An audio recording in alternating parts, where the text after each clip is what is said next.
They were scared of the storm, they were scared of their situation, and also they were upset at Jesus because, like I said, they didn't even call him by his name.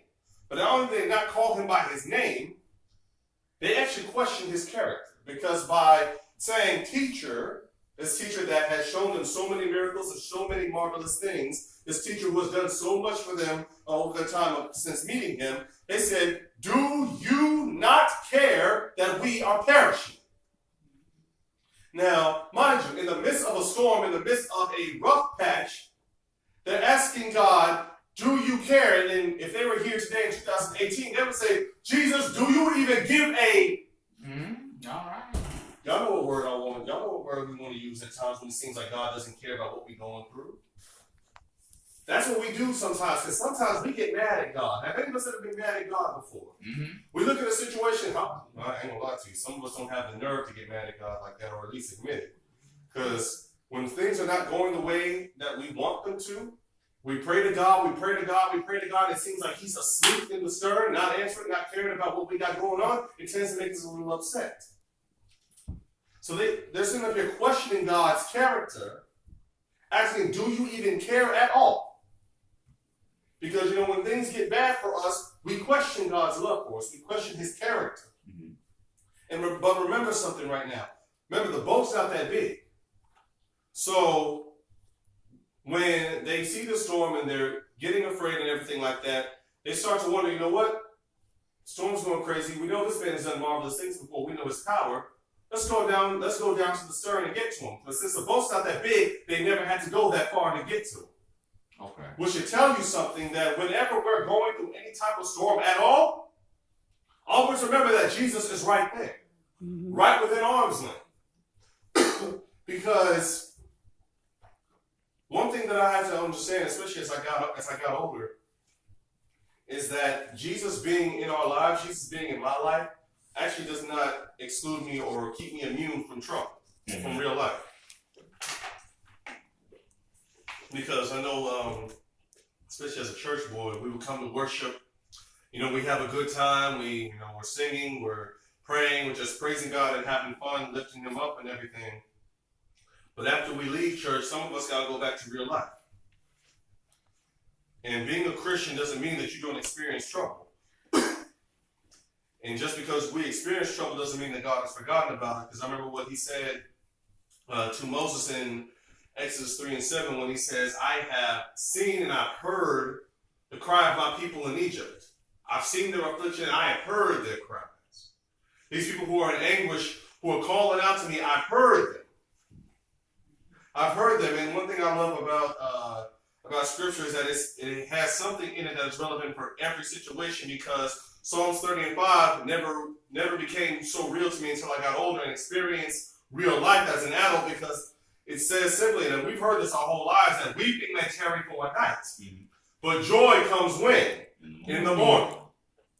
Because there's going to be weeping and there is going to be storms, because that is just a part of human life. Even Jesus had to endure that storm, because while they're over here scared about the winds and the waves and everything, Jesus was right there with them, going through the exact same thing. Even Jesus had to endure storms. And the truth be told, maybe I'm talking to somebody here who probably hasn't gone through anything. That might be you. But as my grandmother told me, growing up, if you have not experienced trouble, if you have not experienced heartache, if you have not experienced danger, if you just not experienced, what we would call a rough patch, please keep living. Eventually it will happen, and then we'll have no other option but to turn to God in our times of peril. Third thing I want to bring to your attention right now is the peace. On the way to the promise, we have a promise that's made, we have peril, we have rough patches, but we also have peace. Let's look at verse number 39, and we'll read through verse 41. It says, "And he awoke, rebuked the wind of the sea, and said, 'Peace be still.'" Or, in other words, Jesus looked at the winds and the waves and said, "Shut up." And the wind ceased, and there was a great calm. Jesus said to them, "Why are you so afraid? Have you still no faith?" Verse 41 says, "And they were filled with great fear and said to one another, 'Who then is this that even the wind and the sea obey him?'" Now, like I said, Jesus rudely, because with the word rebuke means that you rudely correct someone or that you harshly correct something. He told the storm to shut up. And the elements, the storm itself, everything just stopped. And as I was thinking about that, it was kind of funny. Another lesson that we could take from that, from this passage, that it's funny that elements, unliving elements, listen better than we do. Because imagine if Jesus came down here and we were going crazy, just in a pit of rage or something like that, and Jesus came down and told us to shut up. Some of us today would actually argue with God. Because a lot of us don't listen when God says something. Mm-hmm. But Jesus now is actually questioning their character. Because they questioned his character when they said, "Teacher, do you care that we're perishing?" Now he's looking at them and saying, "Student, you have no faith? Why are you so worried?" He's like, after all, and Jesus basically asking them, look, after all you have seen me do, after everything you have in your life, you have seen me work, after every miracle, after all the power that I've shown you, you still don't believe in me. Mm-hmm. And so he answered that question, hey, because when they looked at him and said, "Teacher, do you care?" He didn't even answer them with words. Because before he said, why do you still have no faith? He actually worked his miracle first. Because when we pray to God and look up at him and say, "Lord, do you even care?" He's going to throw something down at us that says, "Yeah, I do." Well, why don't you believe? Because in the midst of mind you, this happened in the midst of their journey, in the midst of the storm, because while they are, saying this to him while Jesus is working this miracle, mind you, the boat is still filled with water. So while the storm has ceased, the hurricane has stopped, their boat is still in danger of sinking. They're still in danger of dying. The danger is still there. But in the midst of a great storm, in the midst of peril, great peril, Jesus has the power to make that peril and that trouble cease. John, do me a favor. Give me John chapter 16 and verse number 33. Give me John chapter 16 and verse number 33. I want to show you all this right quick.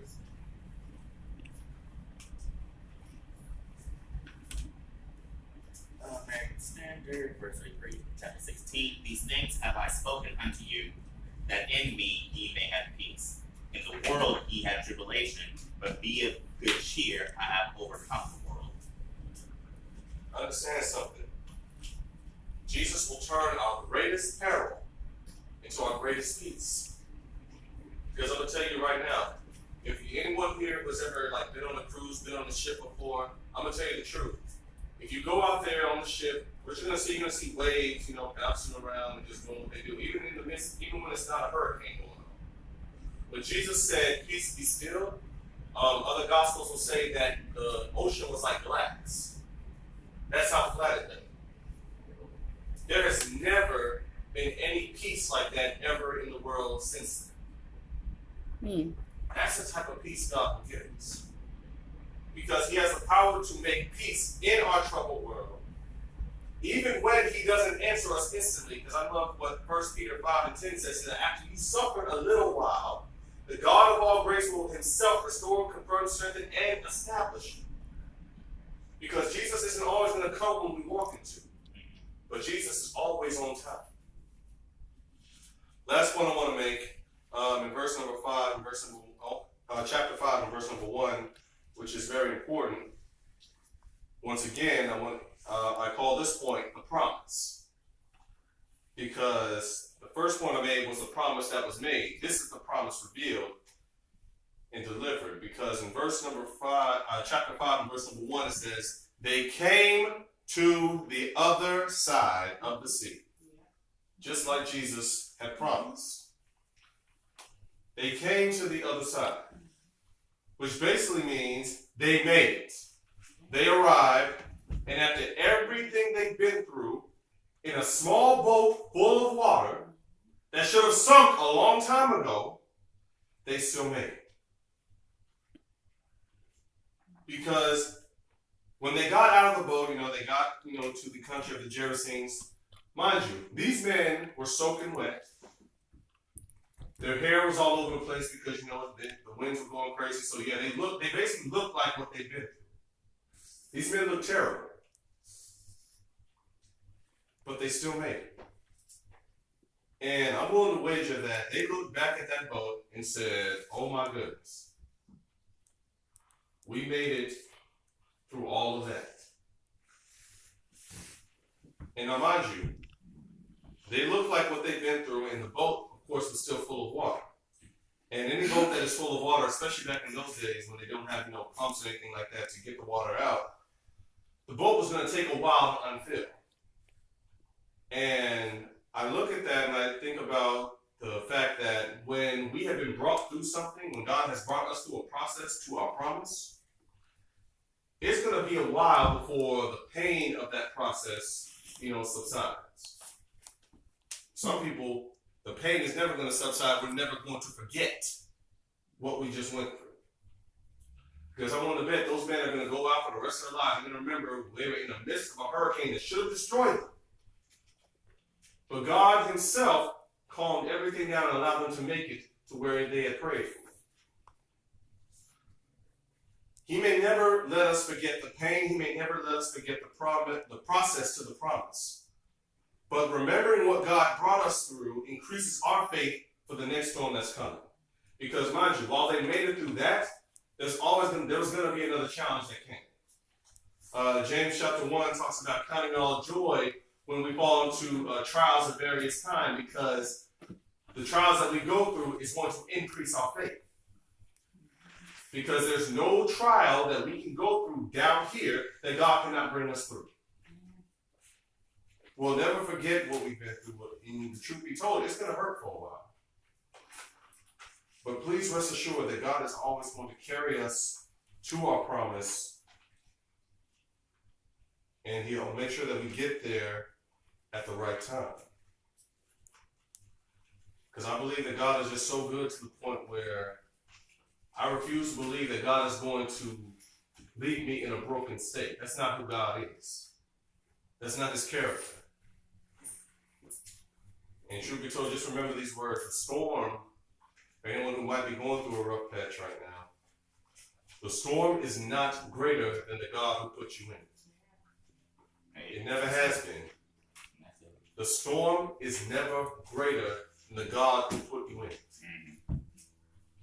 So if that's you, if you are going through anything right now, I'm asking you to, make your prayer request known. I'm asking you to ask for prayer right now. Even if you've been praying for so long about the same thing, going through the same trial, whatever it might be, just go ahead and give it to God anyway. Because truth be told, some of us might feel sick and tired of praying about the same thing and not getting a result. But one thing I do know is that a lack of faith is going to lead us to destruction. Mm-hmm.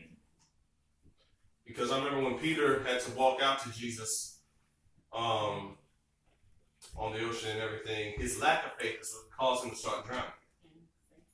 Mm-hmm. That's what a lack of faith will do. And faith itself is not going to get us, get us what we pray for instantly sometimes. But one thing I can safely say through comfort of the scriptures, through everything I've seen in my own life, constant prayer, constant faith means that there will be a promise eventually.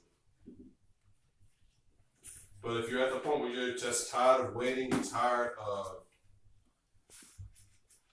praying to God and nothing happening, I'm encouraging you to keep your faith in God. Because while he did not give it to you yet, trust me, this is just part of the process.